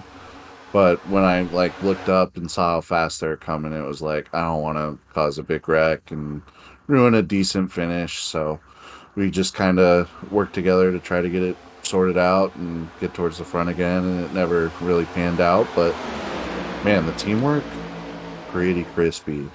But Blakely, you got into an incident, awesome save. Yeah, that we were talking about that. He had a great recovery. It was turned down the back straightaway, didn't destroy the car in the process, and he comes away here with a P9, another top 10. Yeah, had Freebird blaring at the end there for the wreck. That was in one. Just pull it down to the inside, keep your foot on the gas, and there you go. Yeah, I don't know. It's strange how it's always one car, Kill Blakely, and then, I guess doesn't know what a brake pedal is and runs right into the wreck. Yeah, but that's second top 10 of the season, Blakely, so definitely had a good run of results here lately. Yippee. Hey, you got more than the guy that spun you. Oh. But, it was exciting. You guys are up in contention. And, it's just a typical plate race sometimes, but I think all in all, it's a solid race, and definitely moments that everyone can be happy. What'd you guys think from the booth when it was just like draft train? Was it just like, oh my god, I want to go to bed? There probably needed to be more of that. There was a couple wrecks early that just should not have happened. Agreed. I mean, I thought it was quality when I was because the Daytona one, the the Daytona race, we had mostly single file, and it was like, all right, cool. Now you get to have a 30 car race at the end instead of like 18. You know what I mean? I'd rather have more cars be at the finish. So. Oh, also, Richie won tonight. He did. I told him before you guys dragged him in. Congratulations! Yeah, new winner. New winner. Hell Love yeah. It. I keep a thing for the Cup Series of if anyone with the number 7 wins, I will donate $25 in their name. So Richie's getting a donation in his name for $25 for charity. You got the 7 into victory lane. So he's a man of his word, even though it wasn't. It's any 7. It didn't have to be you. It's any 7. Nice. Any car with a 7 I love it. Gets it. Nice. I love it. But that's awesome. Yeah, we're almost at 70% to the goal, so absolutely incredible. And then obviously the race sponsor tonight, and it's just good to see people come together, race for a great cause every week, and the money that we've raised for 2 charities now in 2 different seasons. Just definitely a big part of the Monday night. So. Yep. Alrighty, fellas. Well, congratulations. I know, obviously, that Magnus, I saw what happened. He ended up in the safer barrier. Not the finish you deserve whatsoever, but Herberton and Blakely, good finishes. The beef in the chat is phenomenal. Might have to post a diagram of what pedals which in the chat, but it'll be all right. Absolutely. Well, I'll also have to show people what a real true block is. All right, fellas. Well, congrats on a good race, and we'll see you next week. Hey, appreciate it. Yep. See ya. Yep. There's Hello. no need. Hello. Hello. Oh. How we doing, fellas? I'm unfamiliar with everybody. But here with the TGR boys, always work well together at the plate tracks. How would you sum up your race tonight, fellas? I know y'all work well together at points. What? I have a rival now. Oh. Yeah. Mr. Dylan Ratton thinks that running me up to the wall is going to be accepted, and he did the Well, it's the same kind of activity everywhere in America, so I'll see him at Chicago. All right. I mean, I don't know. A lot of people are talking the shit about me. I mean, yeah, I definitely made a rookie mistake coming to the checkered flag. We love you, man. I, That was just I had that Days of Thunder mindset. If you drive through the was smoke, great. you will make it. So I've had a lot of graphic issues this week, so I had to turn a lot of details down. So I honestly, from my end, I didn't see Magnus all the way up there by the wall. I had thought he slid down already. Yeah, well, I mean, we've seen it, Talladega where they come off the wall. It just happened to be like one of the times that they didn't. So. And I mean, everyone, talking crap. Oh, you need to know where the brake pedal is. Well, brake pedal is pretty much useless at 200 miles an hour. So, I'd like to see them try that. Look, the spotter has dirt on everybody right now because I can see everything that was going on. As far as our team, we only finish 15th every week, and when we're here every week. All right, I don't know many other teams that. I mean, I know a couple other teams that are dedicated to this league like we are, but I mean, dude, we sink our hearts into this, and to see people talk smack like that, it's ridiculous. I mean, especially from people who don't even show up over half the season. Who are you to even say anything? So I don't know. We had a good night at Dega. I mean, we led some laps. We were definitely fast. I don't know. Just disappointing. Yeah, definitely. Not spotter's happy he's not getting fired. Definitely, that's everyone got their jobs for next week. But yeah, you guys were up front a lot in the early portion, and then obviously didn't end up the right way, but definitely showed some speed here tonight.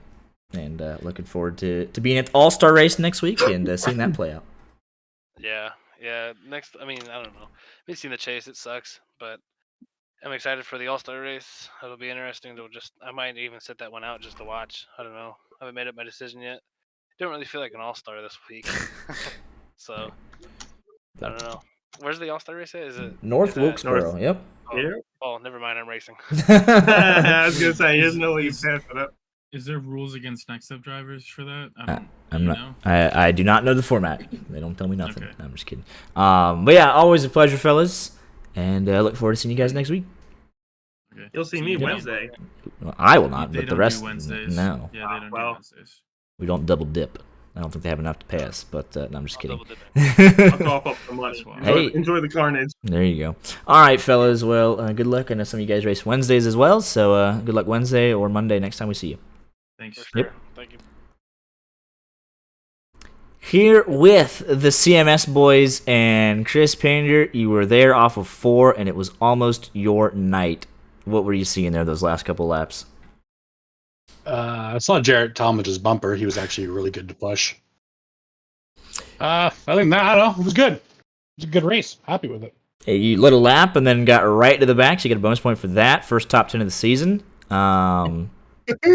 Yeah, but it's funny. 0x. There's some more bonus points. Absolutely incredible. But yeah, we say, oh, he led the lap. Let's see what he does. Oh, he's had his fun. He's got his bonus point. He's out of here.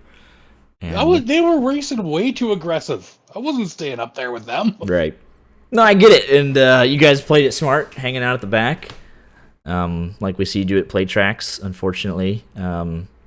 For Daniel and for William getting caught up and stuff. Anyways, coming to the white. Daniel was caught up and people not checking up. No. Guy got absolutely smoked there. Mm-hmm. But yeah, you had a plan, stuck to it, and you were there on the last restart. All 3, well, actually, all 4 of you guys are on the lead lap. So that speaks to the strategy working. It's just you didn't get they wrecked on the white flag, and a couple guys were in it there. Unfortunate. Yep. Yes, sir. But yeah, Brandon used them up there. I needed some help. Yeah, Brandon French, probably best race this season for you. You were up front. I think you led a lap or 2. It was pretty close at the line a couple of times, but if not, definitely was running up front. The internet blinked out for you 1 second there, and that kind of got you some damage early on through no fault of your own. But you recovered well from that and picked the first top 10 of the season.